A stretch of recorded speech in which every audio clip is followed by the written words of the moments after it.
Every week brings a new headline. This time it's talk of Russian ports under martial law, total war drills, and an autumn where everything could tip over the edge. But what's really happening? If you're tired of panic and want the truth about escalation risks, stay with me. Let's break down exactly what's really happening at the front lines, because when you peel back the headlines, the reality is both more complex and in some ways less dramatic than the war fever stories suggest. Over the last 4 weeks, NATO's military infrastructure along the eastern border has shifted from what some generals called tripwire status, essentially a deterrent force meant to slow down any sudden aggression, to a much more robust and visible presence. Take Germany's new armored battalion in Lithuania, for example. Berlin's defense ministry, as cited in recent defense news reporting, has pledged a permanent deployment, moving away from the old model of temporary rotations. The British Army has reinforced its battle groups in Estonia and is running joint training with local forces, while the U.S. has not only maintained but increased the tempo of joint exercises across the region. And it's not just hardware and boots on the ground. The arrival of advanced air defense systems, such as Patriot and NASAMS batteries, is a concrete sign that NATO isn't just showing the flag, they're preparing for real contingencies. These moves are documented both in official NATO Allied Command press briefings and by independent military analysts. Meanwhile, in Poland, the regular deployment of U.S. HIMARS rocket systems is quietly shifting the balance of power, allowing for precision strike capability against potential threats, a change noted in Polish defense updates and reported by the BBC. In the skies, the Baltic states are now under almost constant watch. RAF Typhoons, US F-35s, and French Rafales cycle through quick reaction alerts responding to any unidentified aircraft straying near the edge of NATO airspace. Estonia, Latvia, and Lithuania have all invested heavily in radar upgrades and command bunkers, further hardening their ability to respond. And these aren't just routine patrols. As confirmed by The Guardian and Reuters, each flight serves as both a test of readiness and a public show of resolve, designed to reassure the local population as much as to deter Moscow. But what about Russia? While Western media focuses on NATO's buildup, Moscow is mirroring these moves with its own escalation signals. The so-called snap readiness checks are real. Footage released by Russia's Ministry of Defense, analyzed by Janes and reported in Reuters, shows Yar's ICBM launchers and Iskander missile brigades drilling rapid redeployment across highways and forests near the border. Russian military police units have increased random vehicle checks, and there's new satellite imagery cited by open-source intelligence groups of increased activity at Russian supply depots. Yet here's what matters. Despite these visible demonstrations, the overall number of Russian troops stationed near the frontier has not surged. Data from the UK Ministry of Defense, cross-checked with the Institute for the Study of War, shows that troop levels remain largely consistent with the past 6 months. No emergency drafts, no call-up of strategic reserves, and no conversion of civilian facilities into military staging areas, the kinds of signals that in 2022 warned of imminent invasion. This mutual escalation is, in the words of Foreign Affairs magazine, a deterrence dance. Both sides are raising their guard, flexing military muscle, and sharpening their messaging. The intent isn't to launch a surprise offensive, but to keep each other off balance and to show both domestic audiences and international observers that they're prepared for anything. It's a tense game, but so far the rules are being followed. And here's the key for anyone watching at home. Escalation isn't just about what's in the news. Real war moves are unmistakable: sudden mass conscriptions, mass movements of armor, abrupt civilian airspace closures, or public warnings from intelligence agencies. Until we see those signs, what we're witnessing is a strategic standoff. Serious, yes, but not yet spiraling toward open conflict. In a minute, I'll show you what real red flags look like, so you can spot the difference between a standoff and a true crisis. Let's unpack what these high-profile Russian drills actually mean for the strategic picture, because it's easy to get swept up in the spectacle without understanding the real play.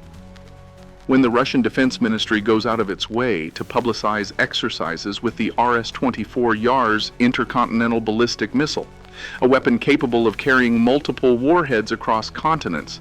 They're not just showing off for domestic audiences.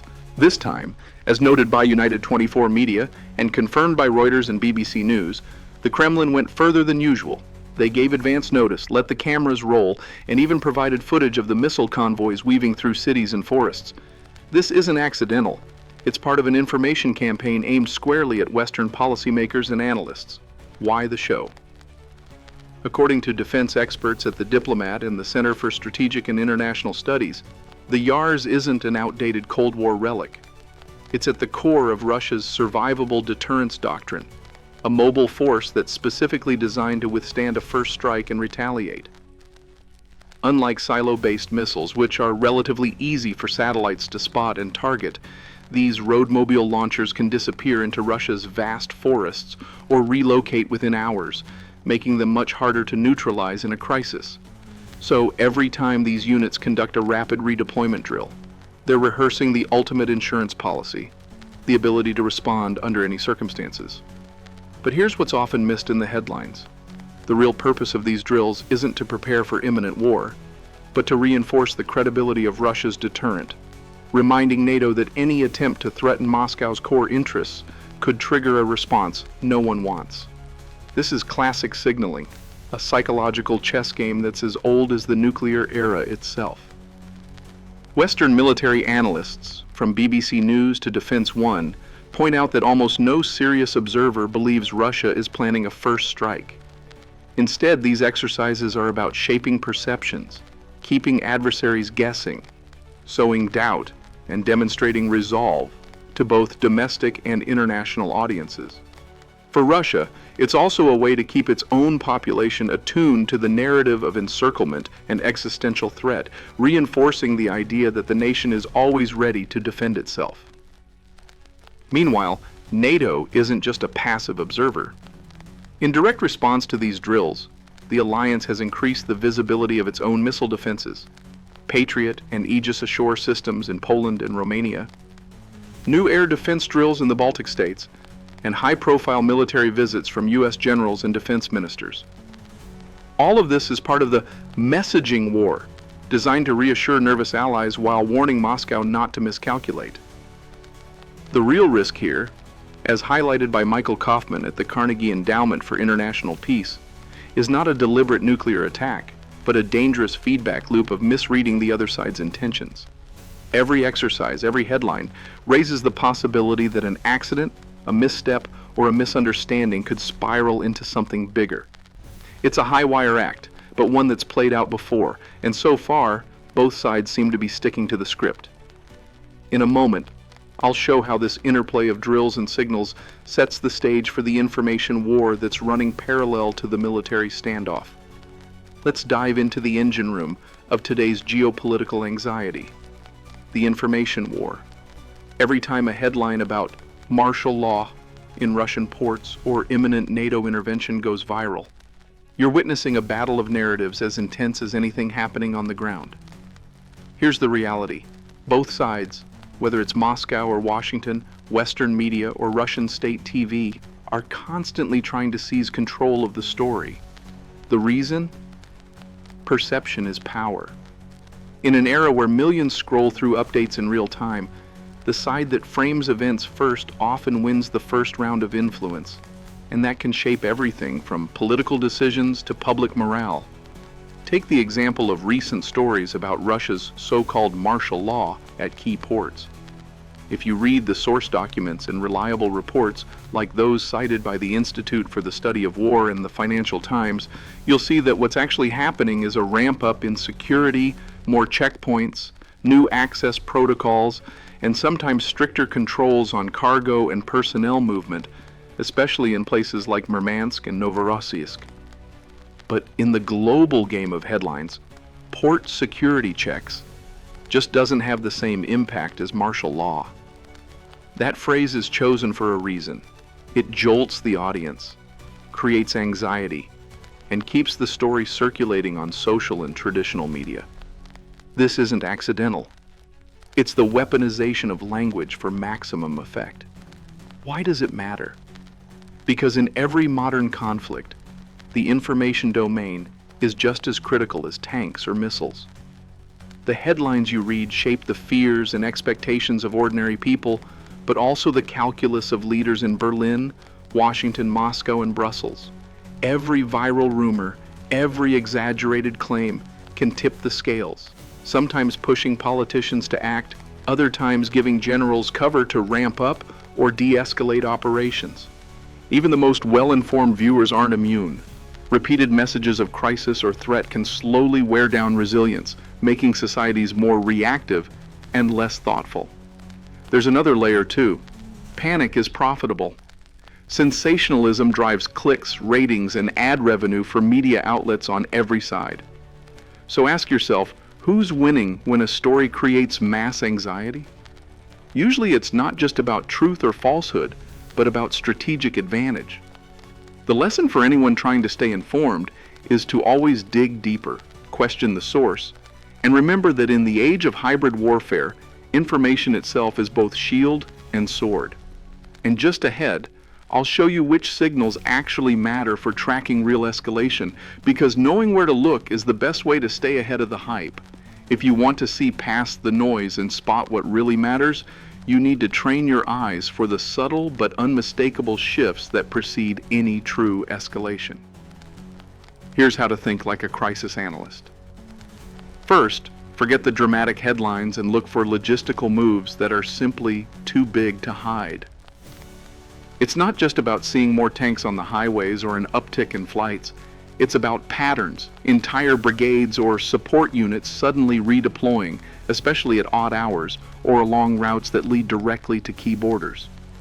In 2022, before Russia's invasion of Ukraine, satellite images and on-the-ground reporting revealed mass buildups, field hospitals, and support convoys that told the real story days before politicians acknowledged it. That's the gold standard for spotting real movement. Next, consider the diplomatic layer. Abrupt closures of embassies, emergency evacuation orders for diplomatic staff, or the unexpected shutdown of civilian airspace. These are never routine. When leaders schedule unplanned summits or calls on short notice, especially in tense regions, it's a clear signal that the calculus is shifting behind closed doors. Energy and financial markets are another early warning system. Watch for sudden, unexplained jumps in oil and gas prices, large swings in the ruble, euro, or dollar, or the sudden tapping of national strategic reserves. When governments start moving these levers, it's a sign they're preparing for disruption. And then there's the shadow domain, cyber. According to monitoring groups and reports cited by the Institute for the Study of War, Financial Times, and BBC News, spikes in coordinated cyber attacks, especially targeting energy grids, banking systems, or government ministries, often precede or accompany military escalations. The logic is simple. Softening up infrastructure can tilt the battlefield before a single shot is fired. But perhaps the most important pattern isn't about any single front. It's about what happens when crises overlap. If you see the Baltic suddenly on edge, naval movements in the Black Sea, Israel and Iran trading threats, and Taiwan reporting increased military activity all at once, that's when analysts start sounding the alarm. It's the simultaneity, the way seemingly unrelated crises flare up in parallel, that marks a true risk of strategic escalation. And that's why, in just a second, I'll break down for you the pattern most people miss. A pattern that could make the difference between a false alarm and a global turning point. Stick around if you want to be ahead of the news, not just chasing it. This is the moment where everything intersects: strategy, psychology, and personal awareness. The truth is, it's never about one single big event with a timer ticking down. Instead, it's the gradual buildup of pressure across multiple points that can push a stable situation over the edge without warning. Imagine it like a chessboard, not a ticking clock. Every piece moved, every rumor amplified, every sudden spike in oil prices or social media trend is part of a larger dance where intent is often hidden and mistakes can have outsized consequences. That's why the smartest observers, the ones who don't just scroll past headlines, focus on the patterns, not the panic. Are you noticing more stories about border tensions, sudden diplomatic meetings, or shifts in defense spending? Are financial and cyber disruptions happening in sync with saber-rattling news cycles? These are not coincidences, and spotting them early is your advantage. Your ability to sift signal from noise is more valuable than ever in a world of constant information warfare. So let's make this channel more than just another source of news. Let's make it a place where we crowdsource intelligence, share what we notice, and keep each other ahead of the curve. Now, I want your honest take. Do you feel like the game is changing, or is it business as usual? Have you seen indicators in the news or your daily life that hint at bigger shifts beneath the surface? Let's get the conversation going in the comments, because as much as governments and generals shape events, it's the informed, vigilant public that can spot the early warnings and stay prepared. Stick around, because in the next section, I'll show you a little-known indicator that often signals a true pivot in global affairs, one that most people overlook until it's too late. So, what's the bottom line? September may bring new challenges, but the reality is that war, if it comes, won't be announced in a headline or a tweet. It will show itself in unmistakable ways, and you'll only spot it if you know what to look for. That's why this channel exists, to give you clarity, not chaos. If you value information over fear and preparation over panic, subscribe now and join the Safety Zone community. When the next real crisis hits, you'll want the facts first,